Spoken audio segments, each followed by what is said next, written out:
नमस्कार। सीप कैंपस के यूट्यूब चैनल पर आपका स्वागत है। दोस्तों, आज की वीडियो में हम यूपीएससी के बारे में बात करने वाले हैं। इस वीडियो में हम यूपीएससी से जुड़े बहुत सारे पॉइंट्स पर आसान भाषा में और डिटेल में बात करेंगे, जैसे कि यूपीएससी क्या है, ये किस तरह की परीक्षा करवाती है, किन पदों पर नियुक्तियां करती है, इसकी सैलरी कितनी होती है, इसकी एलिजिबिलिटी क्राइटेरिया क्या है, क्वालिफिकेशन कितनी होनी चाहिए, आप कितने अटैम्प्ट दे सकते हैं, इसके सिलेक्शन का प्रोसेस क्या है, एग्ज़ाम पैटर्न क्या है और सिलेबस क्या है। इसके साथ साथ और भी बहुत सारे पॉइंट्स पर डिटेल में बात करेंगे। लेकिन टॉपिक स्टार्ट करने से पहले अगर आपने अभी तक इस चैनल को सब्सक्राइब नहीं किया है तो सब्सक्राइब कर लीजिए और बेल आइकन को ज़रूर प्रेस कर लीजिए, ताकि इस चैनल पर आने वाली सभी वीडियोस की नोटिफिकेशन आपको सबसे पहले मिल सके।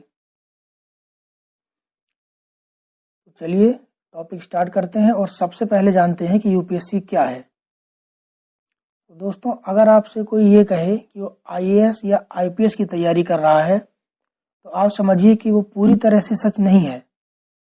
फिर भले ही उसका सपना एक आईएएस या आईपीएस बनने का हो, लेकिन वो तैयारी आईएएस की परीक्षा की नहीं कर रहा, क्योंकि आईएएस या आईपीएस की कोई स्पेशल परीक्षा नहीं होती, बल्कि परीक्षा होती है सिविल सर्विसेज की, जो कि यूपीएससी द्वारा करवाई जाती है।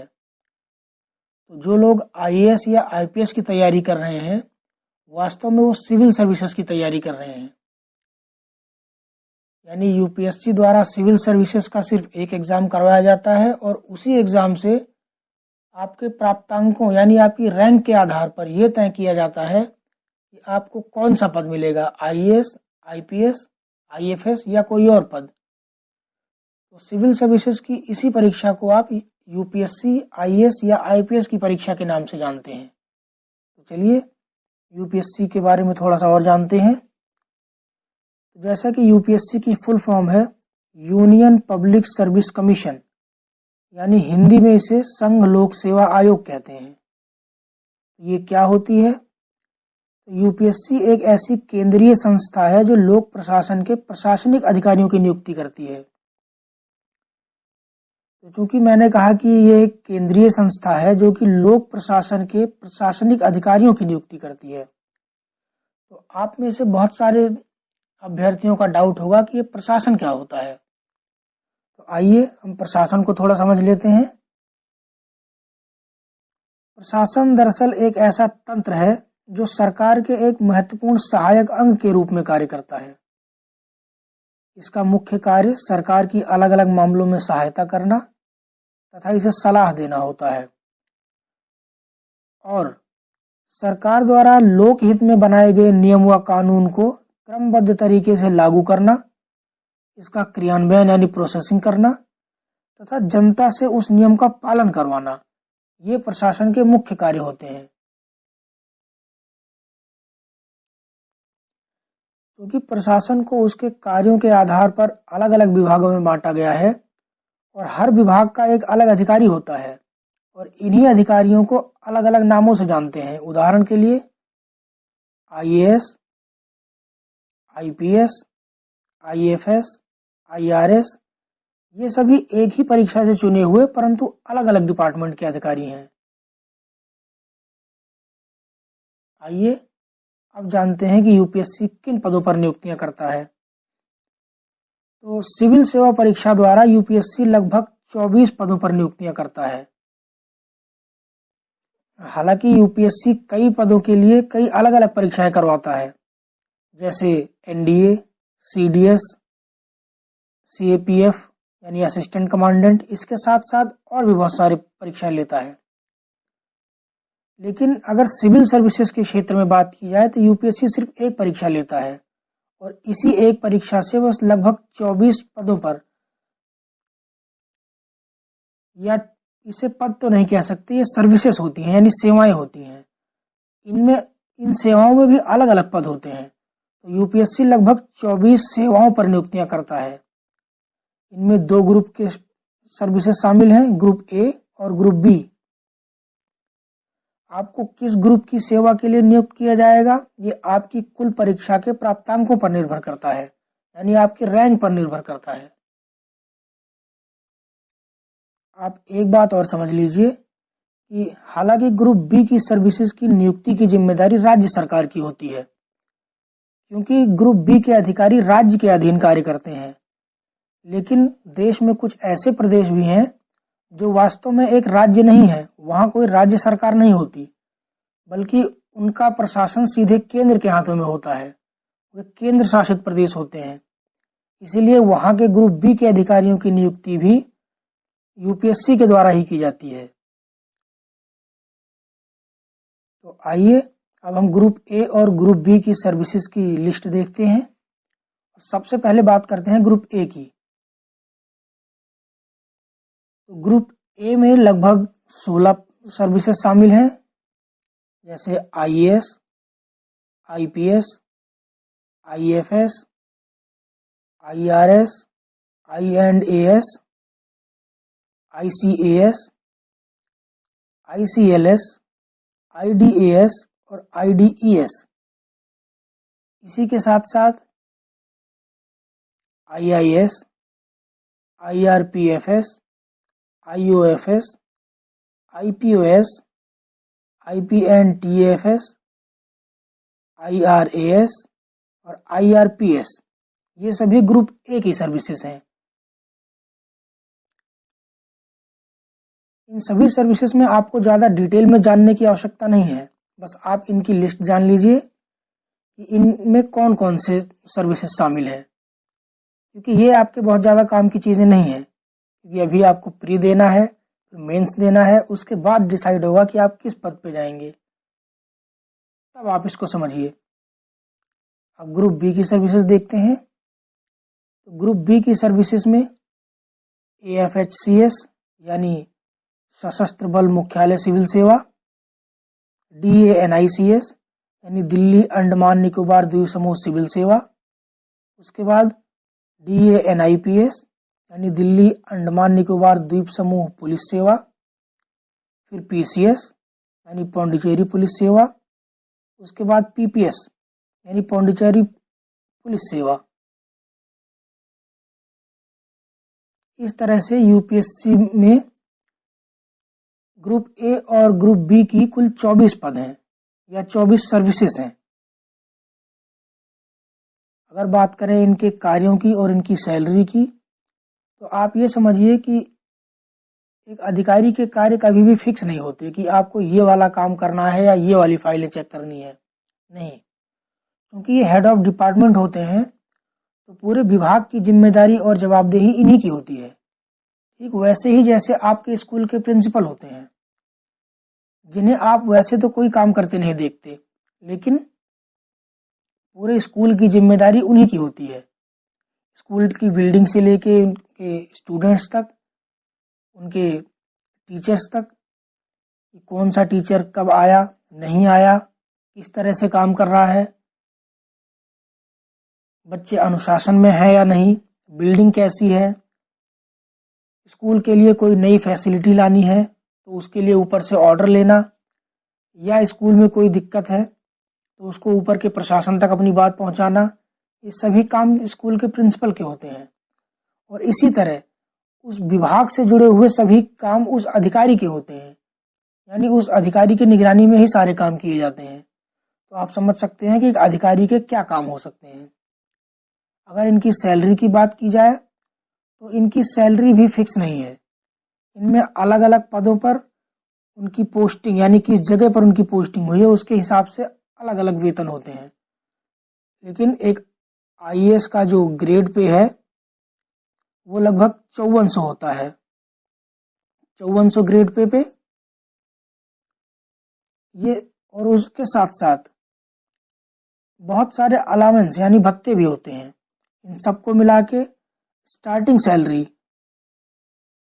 अगर स्टार्टिंग सैलरी की बात करें तो इनकी 55 से 60 हजार के बीच में होती है। यानी जब आप ट्रेनिंग कर रहे हैं उस टाइम पर आपको 55 से 60 के बीच में मिलेगी। तो सैलरी ठीक ठाक है, उसमें कोई दिक्कत नहीं है, बहुत बढ़िया सैलरी है। अब आगे बढ़ते हैं और बात करते हैं एलिजिबिलिटी क्राइटेरिया की, यानी पात्रता मापदंड की। यदि आप सिविल सर्विसेज के लिए आवेदन करना चाहते हैं तो आपको कम से कम किन शर्तों को पूरा करना होगा। इसमें सबसे पहले बात करते हैं शैक्षिक योग्यता की, यानी एजुकेशनल क्वालिफिकेशन की। तो क्वालिफिकेशन में आपको कम से कम स्नातक यानी ग्रेजुएशन की डिग्री देनी होगी। यानी यूपीएससी कहता है कि यदि आप यूपीएससी परीक्षा के लिए आवेदन करना चाहते हैं तो आप भारत के किसी भी मान्यता प्राप्त यूनिवर्सिटी से कम ग्रेजुएट यानी स्नातक हों, या ग्रेजुएशन के अंतिम वर्ष या अंतिम सेमेस्टर में हो, तब आप इसके लिए अप्लाई कर सकते हैं। अगला सवाल है कि क्या किसी विशेष फिजिकल एलिजिबिलिटी की रिक्वायरमेंट है। तो आइए फिजिकल एलिजिबिलिटी देखते हैं। देखिए, वैसे तो यूपीएससी के किसी भी पद के लिए किसी विशेष शारीरिक दक्षता की आवश्यकता नहीं होती, लेकिन इकलौते आईपीएस के पद के लिए कुछ विशेष शारीरिक दक्षताओं की मांग की जाती है। वो क्या है, आइए देखते हैं। सबसे पहले बात आती है हाइट की। तो अगर आप जनरल, ओबीसी या एससी कैटेगरी के कैंडिडेट हैं, इसमें एससी भी शामिल है, ध्यान दीजिए। तो अगर आप जनरल, ओबीसी या एससी कैटेगरी के कैंडिडेट हैं और आप मेल हैं, तो आपकी लंबाई कम से कम 65 सेंटीमीटर या उससे अधिक होनी चाहिए। अगर आप फीमेल कैंडिडेट हैं तो आपकी हाइट कम से कम 150 सेंटीमीटर होनी चाहिए। वहीं एसटी के कैंडिडेट अगर मेल हैं तो 160 सेंटीमीटर कम से कम, और अगर फीमेल हैं तो 145 सेंटीमीटर कम से कम। उसके बाद अगर आपके चेस्ट पार्ट के साइज की बात करें तो सामान्य रूप से एक मेल की चेस्ट का साइज 84 सेंटीमीटर और फीमेल का 79 यानी 79 सेंटीमीटर होना चाहिए कम से कम। उसके साथ साथ 5 सेंटीमीटर का एक्सपेंशन भी होना चाहिए, यानी सामान्य रूप से 84 और 79 सेंटीमीटर। उसके बाद जब आप सांस भर के उसको एक्सपेंड करेंगे तो कम से कम 5 सेंटीमीटर फूलनी चाहिए। उसके बाद आई साइट की बात करें तो एक स्वस्थ आंखों का जो विजन है वो 6/9 या 6/12 होना चाहिए, जबकि उसका नियर विजन J1 हो। वहीं अगर अस्वस्थ आंखों की बात करें तो विजन 6/6 या 6/9 होना चाहिए और नियर विजन J2 होना चाहिए। आइए अब एज लिमिट देख लेते हैं, यानी आप कम से कम किस एज तक इस परीक्षा के लिए अप्लाई कर सकते हैं। तो एज लिमिट में आवेदन के लिए सभी वर्ग के अभ्यर्थियों की न्यूनतम आयु 21 वर्ष रखी गई है, यानी 21 वर्ष से पहले आप इस परीक्षा के लिए अप्लाई नहीं कर सकते। जबकि अधिकतम आयु सीमा अलग अलग वर्गों के लिए अलग अलग रखी गई है। आइए देखते हैं ये अलग अलग क्या है। अगर आप सामान्य वर्ग से बिलोंग करते हैं तो आपकी अधिकतम आयु 32 वर्ष की होनी चाहिए, यानी आप 32 वर्ष के बाद इस परीक्षा के लिए अप्लाई नहीं कर सकते। जबकि ओबीसी के कैंडिडेट अधिकतम 35 वर्षों तक अप्लाई कर सकते हैं। अगर आप जम्मू कश्मीर के नागरिक हों, फिर चाहे किसी भी वर्ग के हों। इसके साथ साथ एससी और एसटी के कैंडिडेट आप 37 वर्षों तक अप्लाई कर सकते हैं। जबकि फिजिकल हैंडीकैप यानी दिव्यांग लोग अधिकतम 42 वर्षों तक अप्लाई कर सकते हैं। अगर डिसेबल की बात की जाए यानी डीफ एंड डम्ब की, तो ऐसे लोग अगर जनरल कैटेगरी के हैं तो 37 वर्षों तक, ओबीसी हैं तो 38 वर्षों तक और एससी या एसटी हैं तो 40 वर्षों तक अप्लाई कर सकते हैं। आइए अब नंबर ऑफ अटेम्प्ट देखते हैं, यानी आप कितनी बार अटेम्प्ट दे सकते हैं, कितनी बार परीक्षा में शामिल हो सकते हैं। तो नंबर ऑफ अटेम्प्ट के लिए अगर आप जनरल कैटेगरी से बिलोंग करते हैं तो आप अपनी निर्धारित आयु सीमा में अधिक से अधिक 6 बार अटेम्प्ट दे सकते हैं। अगर आप ओबीसी हैं तो 9 बार अटेम्प्ट दे सकते हैं। जबकि एससी और एसटी के कैंडिडेट्स के लिए परीक्षा में शामिल होने की कोई संख्या निर्धारित नहीं है, वे अपनी आयु सीमा के अंतर्गत जितनी बार चाहें परीक्षा में शामिल हो सकते हैं। तो अगर आप सिविल सर्विसेज के लिए आवेदन करना चाहते हैं तो हर साल यूपीएससी लगभग फरवरी से मार्च के महीने में एक नोटिफिकेशन जारी करता है। तो आप उस नोटिफिकेशन के आने के बाद ऑनलाइन आवेदन कर सकते हैं। अब आगे बढ़ते हैं और जानते हैं कि सिविल सर्विसेज में सिलेक्शन का प्रोसेस क्या है। यानी अगर आप सिलेक्शन पाना चाहते हैं तो आपको किन किन स्टेजेस से होकर गुजरना होगा। तो इसके लिए यूपीएससी ने 3 स्टेजेस रखी हुई हैं। सबसे पहले प्रीलिम्स का एग्ज़ाम यानी प्रारंभिक परीक्षा, उसके बाद मेंस का एग्ज़ाम यानी मुख्य परीक्षा, और सबसे अंत में इंटरव्यू यानी साक्षात्कार। तो अगर आप प्रीलिम्स में पास होते हैं तो आप मेंस में जाएंगे, और अगर मेंस में पास होते हैं तो आपको इंटरव्यू के लिए बुलाया जाएगा। तो आइए अब हम तीनों स्टेजेस को थोड़ा और डिटेल में जानते हैं। सबसे पहले बात करते हैं प्रीलिम्स के एग्ज़ाम की। प्रीलिम्स के एग्ज़ाम में आपके 2 पेपर होंगे, जीएस पेपर 1 और जीएस पेपर 2। जीएस पेपर 2 को ही आप सीसेट के नाम से जानते हैं। ये दोनों ही पेपर ऑब्जेक्टिव टाइप के होंगे, यानी आपको हर सवाल के उत्तर के रूप में 4 विकल्प दिए होंगे, जिनमें से 3 विकल्प गलत और 1 सही होगा। वो विकल्प कौन सा है, उस सही विकल्प को आपको चुनना है।